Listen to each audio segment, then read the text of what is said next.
السلام عليكم. بالنسبة مشاركة المنتخب المغربي في كأس العالم 2026، التوقعات بالنسبة للمباراة ديال البرازيل غتكون صعيبة، ولكن ماشي مستحيلة، يعني نقدروا نغلبوهم.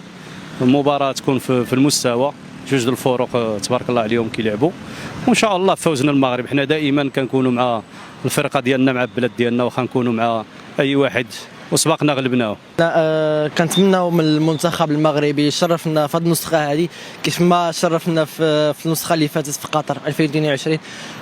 بالمناسبه كنوصل لنصف النهائي، ان شاء الله نوصل للنهائي ويشرفنا المغرب، شرف المغرب احسن تمثيل، وان شاء الله حنا معاهم في المقابله ضد البرازيل ان شاء الله مربوحه ان شاء الله. وفيفا المغرب وشكرا. التحليل ديالي هو هو البرازيل، يعني كتسمى هو البرازيل صعيب شويه يعني، ولكن المنتخب ديالنا ان شاء الله غادي يغلب. يعني حنايا كتسمى في الماتشات اللي قبل الوديه، يعني كتسمى حنا عطينا اكثر من البرازيل، يعني حنا لعبنا وعطينا من واحد المجهودات، واللاعبين ديالنا كتسمى كيعطيو مجهودات اكثر من الطاقه ديالهم، يعني التداريب وداك الشيء كيعطيو مجهودات اكثر من الطاقه ديالهم. واخا البرازيل كيتسمى باردو يكون ان شاء الله في المتناول، ولكن ان شاء الله نتمناو المنتخب ديالنا يغلب ان شاء الله، والنتيجه تكون بشي 2-1 هيدا ولا 2-0 ان شاء الله، والمنتخب ديالنا ان شاء الله ديما فوق الفوق.